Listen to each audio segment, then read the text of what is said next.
그래서 지금 그 이세돌을 이겼던 알파고는 정확히 말하자면 인공지능이 이제 두 종류가 있는데 아티피셜 인텔리전스인데 이세돌을 이겼던 알파고는 가운데 S가 들어가는 거예요.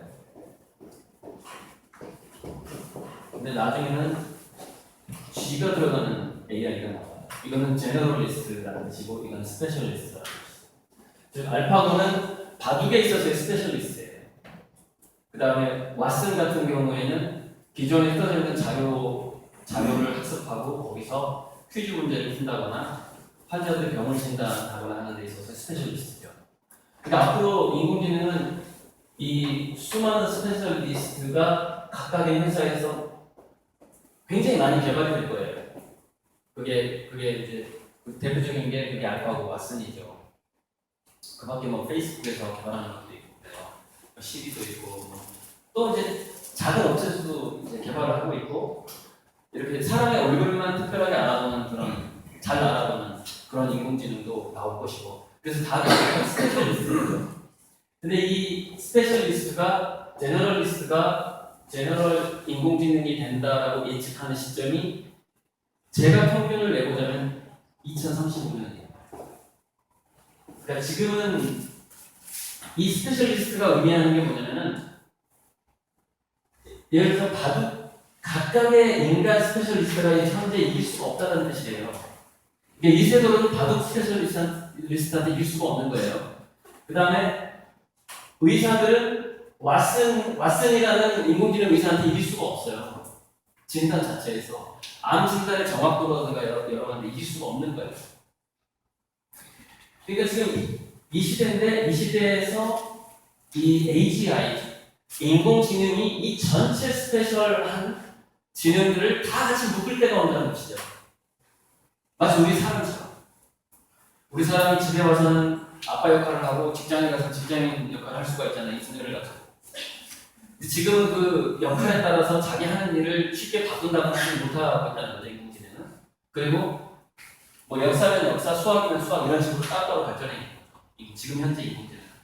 근데 이게 합쳐지는 때가 대략 이때고 더 늦어질 수도 있어요. 더 늦어질 수도 있는데 IT 쪽에 미래학의 시간 뭐냐면 예상보다 빨리 오죠. 그래서 제가 평균 내는 게 아마 아직도 없어요. 이보다 몇 개월 확률은 없을 수도 있어요. 자, ASI가 AGI로 바뀌게 되면은 이제 본격적인 대량시험을 시작해요.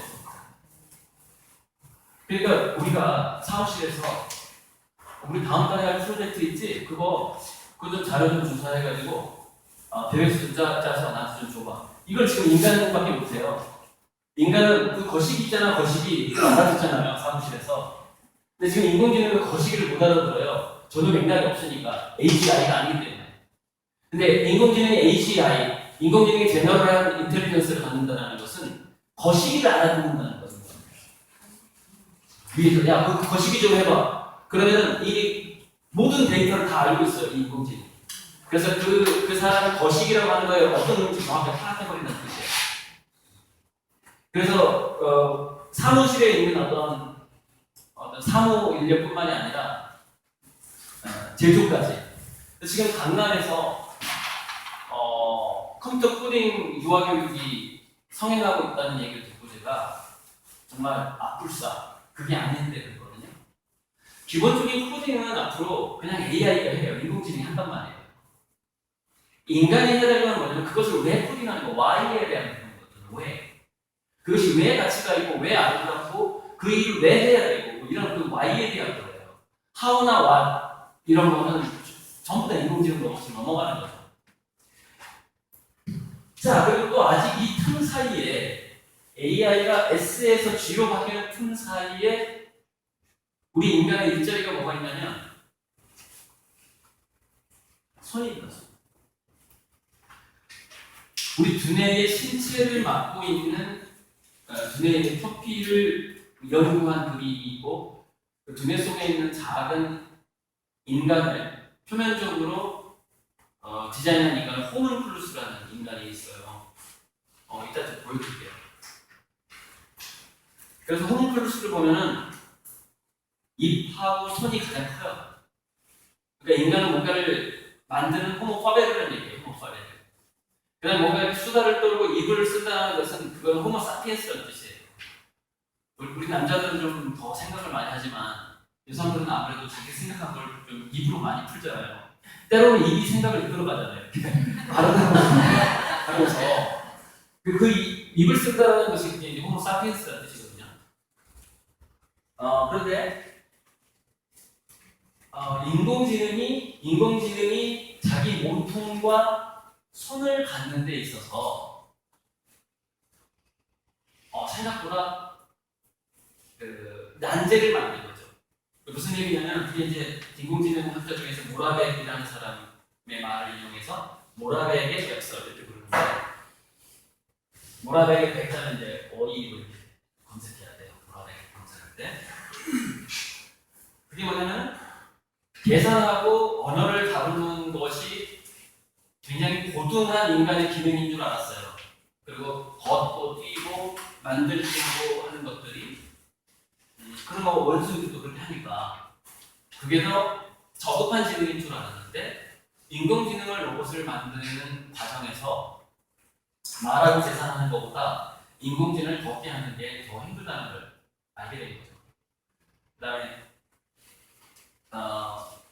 제 후배가 그 포메라니언이라는 맞나 이름이 맞는지 모르겠는데 그 순종 강아지 분양 사업을 하는데 같은 종류의 강아지도 50마리까지 다 이름을 부를 수 있단 말이죠. 정말 우리가 처음에 여기 흑인 보면은 다 비슷해 보이잖아요.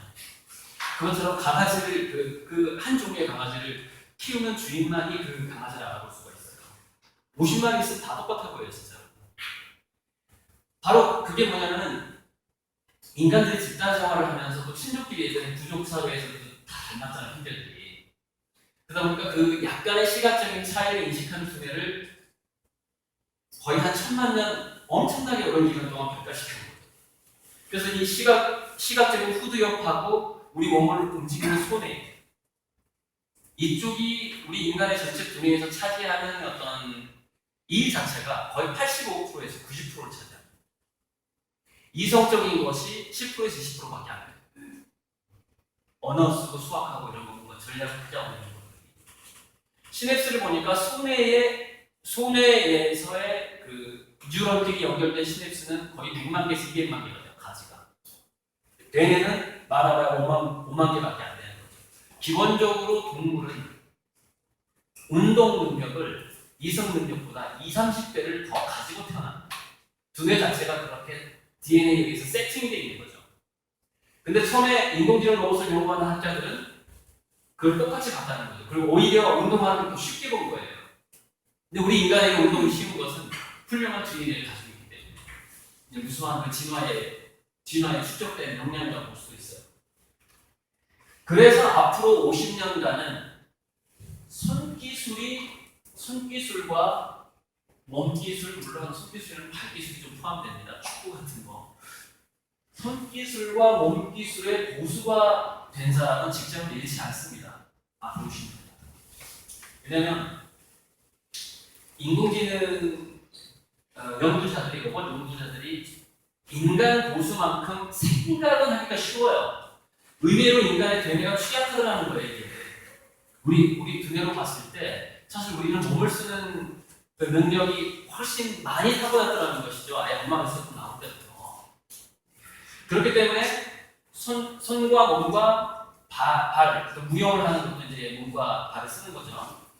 그런 것들에 있어서 고수가 된다는 것, 즉 기면화가 되고 또는 장인, 공예하는 장인, 도자기를 빚는 사람이 되고 이런 어떤 고수 또는 뭐 무술이 될 수도 있고 뭐 만들기의 달인일 수도 있고 그런 고수가 됐을 때 30년에서 50년간은 안전하고 또 서로 그러니까 지금 김연아처럼 피겨스케이팅을 잘 타는 로봇이 곧 나올 수가 있어요. 나올 수가 있는데 문제는 굳이 비쌀 거라는 것이죠. 그래서 그런 로봇을 사람들한테 쉽게 이렇게 상용화시키기가 어렵다는 거죠. 자, 알파고는 왜 상용화시키기가 쉽죠? 그냥 소프트웨어이기 때문에 그래요. 몸과 손이 없어요. 알파고는 생각하는 그 회로만 있는 거예요, 회로만. 그러니까 복제하기가 쉽잖아요. 재료비가 별로 들어가지도 않아요. 그래서 루트가 들어가지도 않고, 로봇은 루트가 들어가야 되고, 그죠? 전기 에너지가 많이 들어가지만, 알파고는 전기 에너지가 얼마 안 들어간다는 거죠. 그래서 복제하기가 쉽고, 널리 퍼뜨리기가 쉬워요. 그래서, 메카시인가? 아무튼 메카피인가? 그 MIT 교수는 그러잖아요. 화이트 칼라 직업이 먼저 사라진다. 그러니까 손을 써서 돈벌이 하는 사람의 직업이 더 오래가고 머리를 쓰는 직업이 더 빨리 없어진다는 거예요. 그게 이제 앞으로 다가올 충격이에요, 충격. 그리고 그 충격 때문에 사실 미래 인문학의 어떤 패러다임을 바꿔야만 하는 그런 상황이 되어버린 거죠. 그래서 이제 또 이제 AS와 G를 빼고 그냥 단순한 이 AI하고 자동화 로봇이 AI 자동화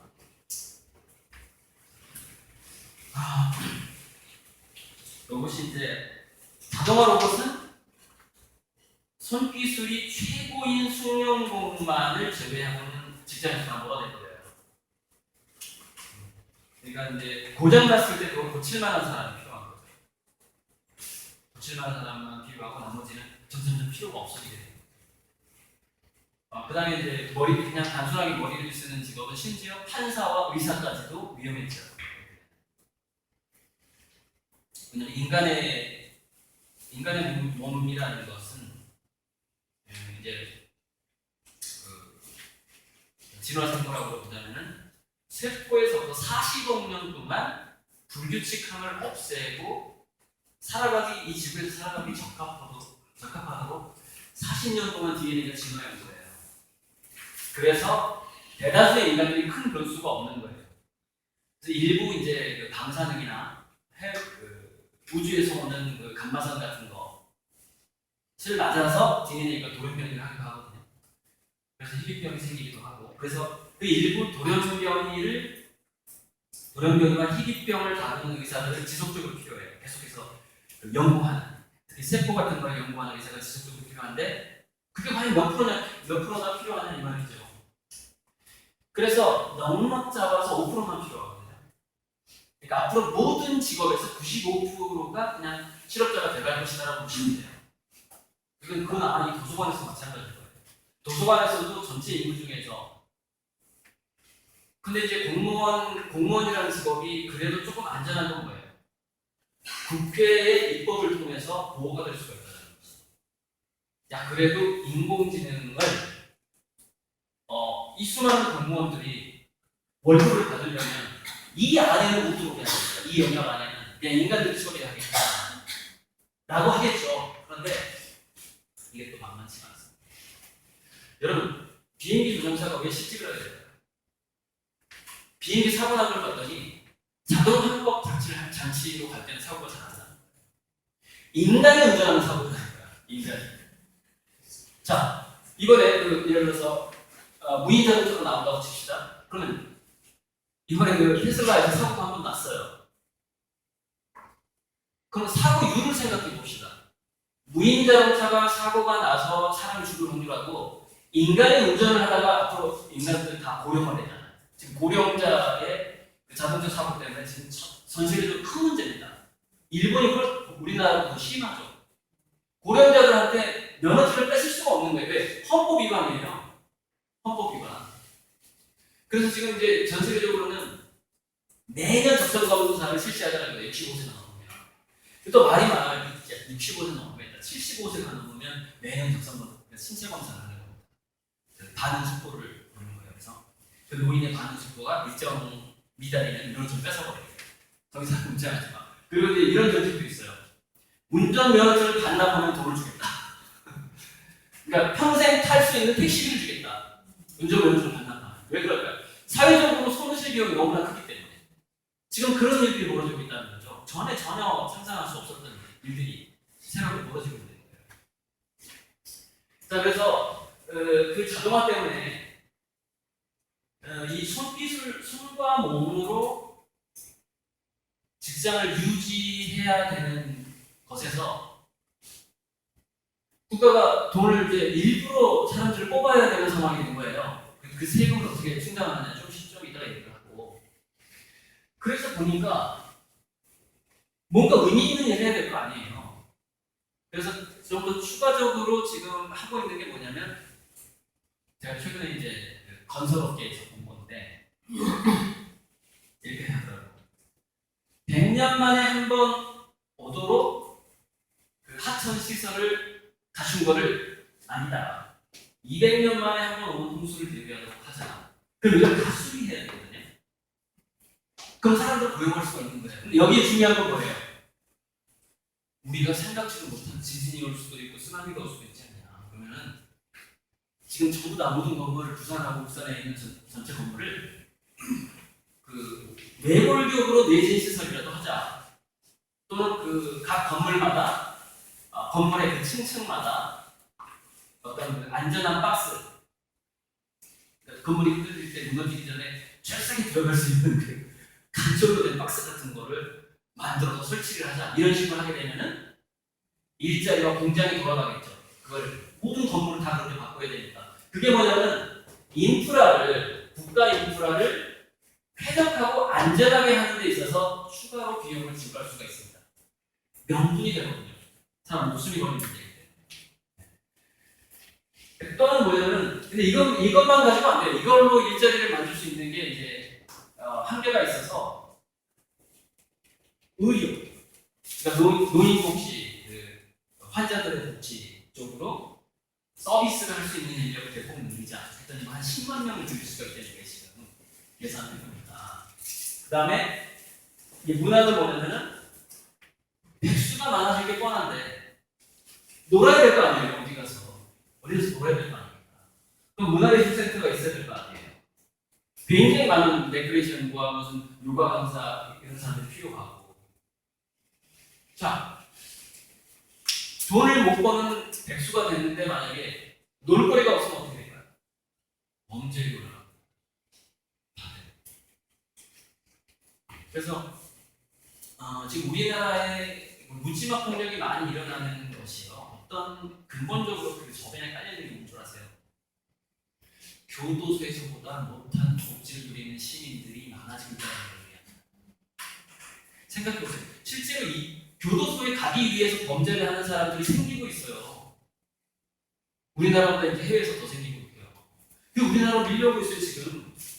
왜냐하면 자기가 청년인데 하루하루 먹는 게 햇반밖에 못 먹는 거죠. 햇반. 아니면 뭐 800원짜리 핫도그 뭐 이런 거. 그러니까 진동 소리가 계속 나는데 네. 자, 그러면은 예전에 모던 타임즈라는 영화에서 찰리 채플린이 사는 게 너무 힘든 거예요. 그래가지고 일부러 막 범죄를 저지르는 그런 이제 그 장면이 나와요. 왜냐면 교도소에 가고 싶은 거야. 자기는 뭐 난방이 안 되는데 최소한 교도소는 난방이 되잖아. 나는 지금 기름이 없는데 집에 단칸방에. 그래서 범죄를 해야 되겠다고 이제 찰리 채플린이 범죄를 하려고 하는데 이상하게 범죄를 하려고 해서 잘 안 되는 거야. 그게 이제 하나의 코미디 코드예요, 그 영화는. 근데 결국 찰리 채플린이 교도소를 가죠. 가서 너무 행복하는 거야. 교도소에 갔다고. 교도소에 가는 게 이렇게 힘들 줄 몰랐어. 이러는 거죠. 그게 이제 코미디 코드예요. 그게 모던 타임즈라는 영화입니다. 세상에. 그 모던 타임즈가 지금 우리나라에 펼쳐지게 되리라고 누가 생각을 했어요? 교도소가 더 편하다는 거예요. 그런 사람들이 지금 생기고 있다는 겁니다. 사회에. 전부 다 범죄를 보여줘야 됩니다. 범죄를. 그래서 이 문화와 의료에서 우리가 다시 한번 이 문화 쪽하고 좀 관련될 수 있는데 우리가 패러다임을 바꿔봐야 될 것 중에 가장 중요한 게 가장 우선적인 패러다임이 뭐냐면요. 인간은 언제부터 일을 시작했는가라는 것을 물어봐야 돼요. 다시. 왜 어차피 95%가 실업자가 될 거기 때문에. 그죠? 그럼 누가 정상이죠? 일을 하는 사람이 정상입니까? 일을 안 하는 사람이 정상입니까? 그렇죠. 노는 사람이 정상인 거예요. 그래서 과거에 이제 문화인류학적으로 과거의 역사를 제가 이제 여러 책을 보면서 봤더니 원래 인간은 노는 존재입니다. 호모 루덴스의 존재예요. 원래 즐기기를 좋아해요. 여러분 원숭이가 나무에서 과일을 따먹는 게 일입니까? 노는 겁니까? 그럼 잘 생각해 봅시다. 그 일일까요? 노는 거에 더 가깝습니까? 원숭이가 과일 따먹는 게 노는 거에 가까워요? 일에 가까워요? 헷갈리네 지금 이게 산업혁명이 직장 생활을 너무 오래 하다 보니까 과일 따먹는 게 일이 안 돼요. 지금 본인들의 머리가 지금 상당히 헷갈려 있는 상황이에요. 아 근데 어떻게 일이에요? 자, 일을 잘 생각해 보세요. 일이라는 건 뭐냐면 자기가 하기 싫은 일을 하면서 돈을 받는 거예요. 원숭이가 나무에서 과일 따먹는 게 하기 싫은 일입니까? 핵심 그거라고요. 내가 귀찮은 일, 하기 싫은 일을 하면서 지금 내가 월급을 받느냐의 문제거든요. 자, 산업혁명 이후에 커뮤니스트, 공산주의자들이 일어서게 된 계기가 뭔 줄 아세요? 아동노동 때문이었어요. 자본주의자들이 어린애들을 너무 아동학대를 하면서 일을 시키는 거예요. 초등학교도 안 들어가는 5살 때부터. 그러니까 그 당시에 공산주의자들이 자본주의 안 되겠다. 이런 어린애들까지 이렇게 노동 착취를 하는구나 해서 일어선 거예요. 그러니까 그 당시 자본가들이 비인간적인 일만 안 했어도 공산주의 자체가 아예 안 생겼을 수 있습니다. 지금. 아동 노동 착취 때문에 생겼어요. 천의 계기가. 근데 그런 게 일인 거예요. 그런 게. 그러니까 자기 몸이 망가져 가면서 신경을 써가면서 뇌세포 죽여가면서 월급에 대해서 이렇게 한다고 기다리는 거예요. 다 일인 거예요. 이게 놀이가 아니죠. 그런데 있으면 먹고 더 빨간 과일 쫓아가서 자 예전에 그러면 사냥이라는 게 원시부족 사회에 사냥이라는 게 일이었을까 놀이였을까요?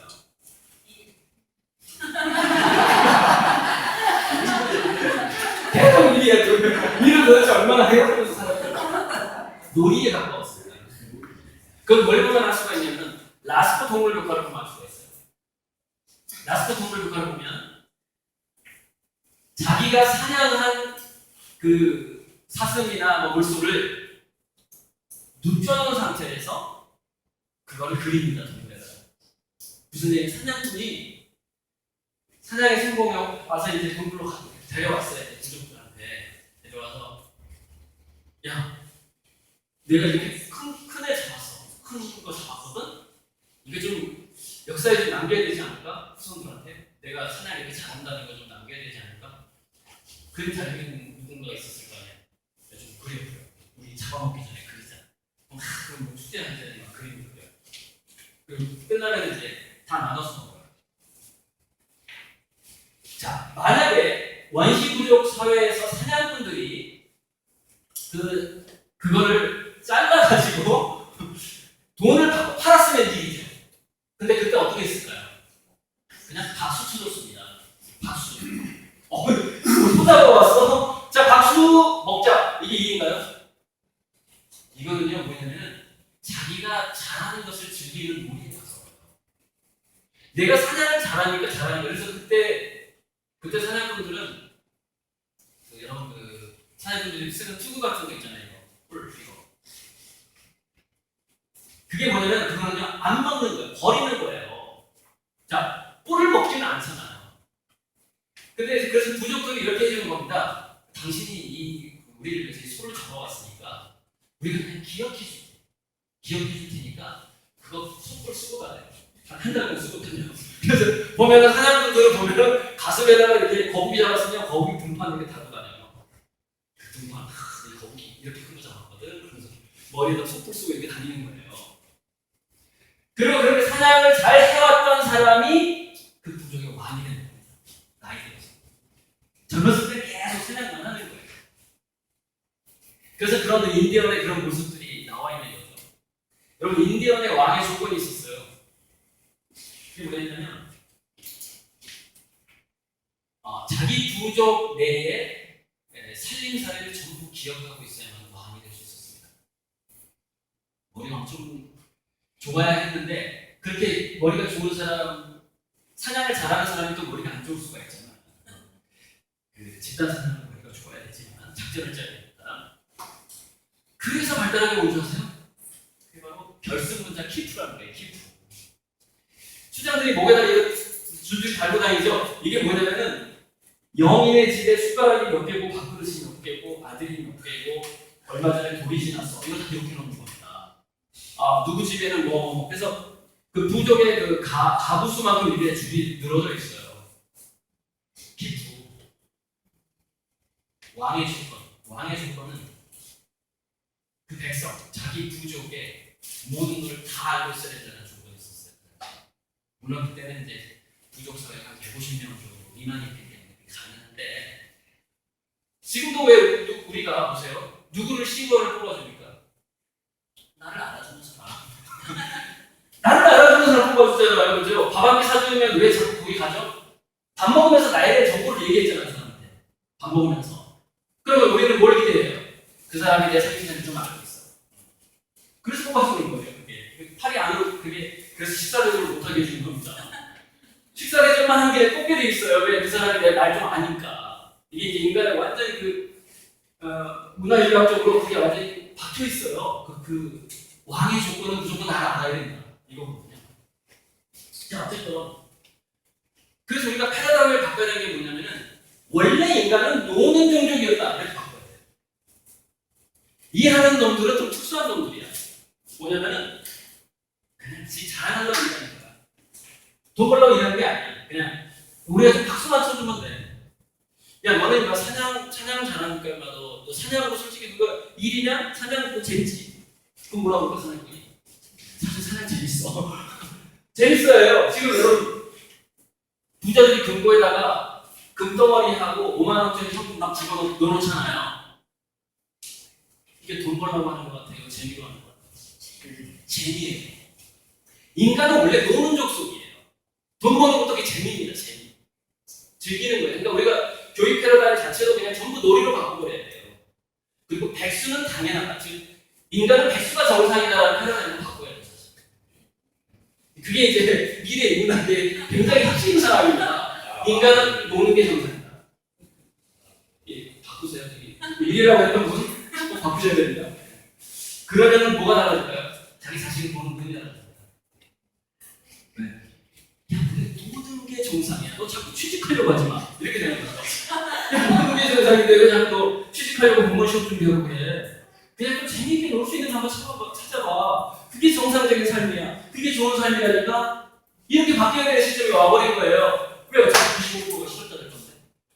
우리가 패러다임을 그렇게 안 바꾸면 어떻게 살아가냐고. 자존감이 무너져서, 자존심이 무너져서 어떻게 살 거예요? 이게 첫 번째로 바꿔야 되는 너무나 큰 학교입니다. 우리 세계관, 가치관.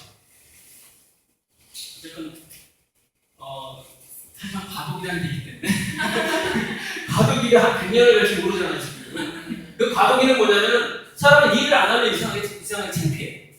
이 일이 없으면. 근데 그거를 없애야 되는데 이게 한 200년 동안 또는 거의 1000년 동안 1000년 동안 우리 중세에도 농노들이 있었잖아요. 농노하니까 생각났는데 로봇의 어원이 일을 하는 사람 노예 로봇의 어원. 그러니까 그때 부자들이 농노한테 불렀던 명칭이 그 어떤 나라인지 지금 까먹었는데 그 나라에서 그 농노한테 불렀던 호칭이 로봇이었어요. 야, 일본 로봇 이리 와서 더 연습 좀 해. 야, 일본 로봇 저기 가서 과일을 따와야겠다니까요. 그때 그 노동자들한테 노예들한테 불렀던 호칭이 지금 이제 이 시대는 어떻게 되고 있어요? 무수한 노예들이 탄생하는 그 직전에 지금 노예있다는 것이죠. 가격이 로봇의 가격이 계속 떨어지고 있는 거예요. 로봇의 가격이. 미국의 어떤 제조하는 로봇을 만드는 회사가 있어요. 그 로봇의 가격이 2천만 원인데 매진됐어요. 왜 2천만 원짜리 제조 로봇이 매진돼서 한국의 기업은 다 하나도 사지를 못했다는 거예요. 이미 미국에서 다 팔렸어, 로봇이. 2천만 원인데. 왜 그럴까요? 1년에 얘가 뽑는 금액이 한 5천을 뽑아요. 24시간 자동 충전해가면서 제조를 해버리니까 그 인건비, 그러니까 얘가 한 두세 사람 몫을 해버리는데 최저임금으로 계산했을 때 한 사람의 그 연봉이 얼마냐면 최저임금으로 2,500원 될 거 아니에요. 근데 얘가 2천만 원 주고 이 옷을 사면 두 사람 몫을 하니까 5천만 원이잖아요. 그럼 그 사장은 3천이 남는 거예요. 거의 한 2,500이 남는 거죠. 내지. 2천만 원짜리 로봇도 내지 될 거예요. 살 수가 없어요. 지금 만들려고 난리나 지금 회사. 주가 올라가고 난리 났죠. 그래서 이제 그 재원, 이 세금을 마련해야 되는데 이 인프라에서 과도기를 어떻게 보낼 것이냐 문제거든요. 일자리가 없으면 나는 도저히 자존심 상해서 못 살겠다라는 사람들이 얼마나 많을 거예요. 지금 아까도 우리가 과일 따는 것도 일이야, 그죠? 사냥하는 것도 아마 일이었을 것이다. 그때는 사냥을 그때 추장이 이랬을까요? 너 사냥 안 나가면 너 저기 감옥에 가둘 거야 이랬을까요? 그때 너도 나도 사냥 나가고 저요. 그때 추장이 야 그럼 너가 제일 이번에 우리가 잡을 것은 그 맘모스야 맘모스 사슴이야. 제일 잘하는 네가 나갈래? 너무 좋아하죠. 진짜 너무 좋아서 나가면 그게 어떻게 일이냐고요. 놀이지. 돈 버는 것도 놀이고 부자들의 놀이 중에 굉장한 놀이 있잖아요. 그게 뭐냐면 피카소 그림 사고 고고 그림 500억 하고요. 피카소 그림이 3천억까지 가요. 미국에서 잭슨 폴록 잭슨 폴록은 비교적 현대 작가인데 잭슨 폴록 그림이 2012년인가 경매가 2천억을 기록했습니다. 부자들이 왜 2천억 주고 그걸 살까요? 재미예요. 재미. 그 재미 중에 하나가 뭐냐면은 저 A 부자가 살려고 했는데 내가 100억을 더 써서 내가 샀어. 너무 기분이 좋은 거예요. 기분도 재미예요. 자, 그래서 과도기를 어떻게 넘겨야 된다는 문제인데 바로 그런 어떤 슈퍼 부자들의 돈을 어떻게 뺏어올 것이냐 이걸 좀 연구해야 돼요. 슈퍼 부자들은 돈을 어디다 쓰느냐 그게 가장 유리한 게 바로 문화예술입니다. 근데 왜 슈퍼 부자들은 문화예술에 돈을 아낌없이 쓰게 될까요? 가장 재밌으니까. 가장 재밌는데 그 자기 재산의 일부만 쓰는 거예요. 아주 조금만 쓰는 거예요. 우리도 취미생활 그죠? 자기 자산의 상당 부분 취미생활 쓰잖아요. 상당 시간. 투자도 마찬가지예요. 내 자산이 500조야. 500조인데 1조 정도 쓸 수 있잖아요. 그죠? 2천억 아무것도 아니잖아요. 재밌는데? 재밌는 거예요. 근데 재미를 쭉 찾다 보니까 A 부자도 못하고 B 부자도 못하고 나만 할 수 있는 게 뭘까 해보니까 그 피카소 그림, 이미 죽은 사람들 그림이 이제 딱 생각이 아이디어가 떠오르는 거죠. 그림 보는 것도 괜찮고 걸어놓는 것도 괜찮고 꼭 걸어놓고 소리를 내서 또 자랑을 해요. 내 얼마 전에 되게 공을 받았어. 그러면서. 그래서 우리나라가 문화예술 쪽으로 신경을 써야만 하는 이유가 뭐냐면 인공지능하고 로봇에서 이미 지쳐져 버리기 때문에 로봇 산업이 중국에 지쳐져 있어요. 중국. 인공지능까지는 모르겠어요. 일단 로봇 산업은 중국한테 지쳐져 있어요. 그 양적인 면에서 그렇고 질적인 면, 특허 등록되는 것까지 지쳐졌다고 합니다. 그래서 이쪽으로 전 세계의 수많은 부자들이 나올 때 이 부자들의 돈을 어떻게 한국으로 가져올 것이냐. 그게 이제 그 중에 하나가 한류인 겁니다. 그 중에 하나가. 그래서 이거는 뭐냐면 문화예술이라는 것은 그 재밌는 특성을 갖고 있습니다. 잘 노는 놈이 더 좋은 콘텐츠를 만들더라고요. 잘 노는 놈이. 그러니까 제가 이 강에서 인간은 원래 노는 존재다라고 얘기하는 게 이제 그 김종원 박사인가 그 사람도 나는 놈이 노는 놈이다. 그죠? 나는 놈이 노는 놈이다라는 그 책 제목이 있잖아요. 그게 사실 우리나라한테는 정말 잘 먹히는 거예요.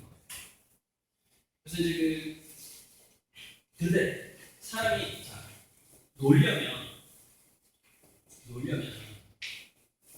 운동장이 있어야 될 거 아닙니까? 플레이하려면 플레이그라운드가 있어야죠.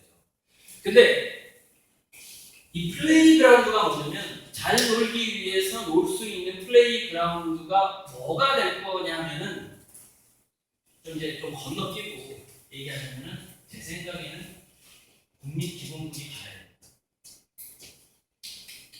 성인이라면 국민이라는 이유만으로 월급을 줘야 되는 거예요. 이 주는 거 왜 돼요? 원래 인간은 노는 게 정상이니까 이거 쓰면서 놀라 이거예요. 그리고 정말 돈 버는 재주가 있어서 또는 문화예술의 재주가 있어서 그걸 즐기는 놈들이 걱정하지 마. 세금은 벌을 테니까. 근데 지금 어쩌면 빨리 이렇게 지금 패러다임을 바꾸는 게 유리하다고 봐요. 그래서 그 이제 그런 어떤 이런 의료 서비스는 뭐냐면 건강해야 잘 노니까. 그러니까 모든 걸 모르는 걸로 저쪽으로 맞춰야 됩니다. 아프면 잘 못 노니까. 그렇죠? 그렇게 해서 이제 인프라도 안전하게 놀아야 되니까. 그래서 어떤 그 플레이그라운드라는 것은 놀 수 있는 어떤 여력을 만들어주는 거거든요. 정신적인 여력 또는 물질적인 여력. 그 다음에 물질이 없더라도 여기만 오면 잘 놀 수 있어. 그래서 어떤 공간을 만들어준다든지 이런 식으로 했을 때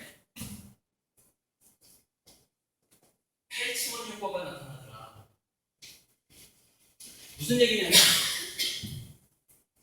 인간은 본성상 새로움을 추구하고자 하는 게 본성인데 그 새로움이라는 것이 사람들한테 안전함을 제공하게 되면은 인간은 위험한 걸 좋아한다는 거예요.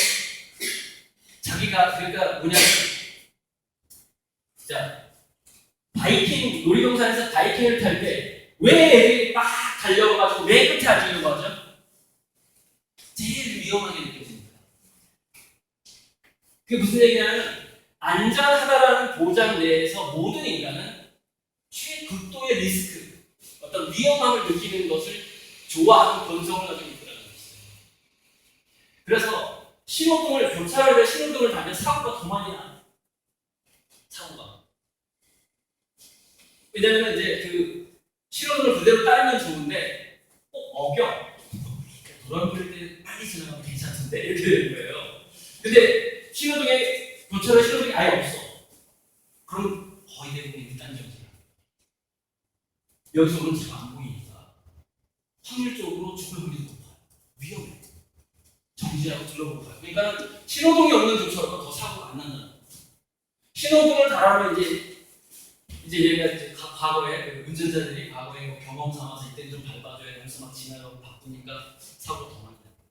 즉 그건 좀 부정적인 예인데 긍정적인 예는 뭐냐면 자기의 삶이 위험하지는 않은 상황에서 위험하다는 것은 주머니에 한 푼도 없을 때 생활 중에 전혀 없을 때 위험하다고 느끼잖아요. 근데 우리나라는 국민들이 굶어 죽지는 않는구나.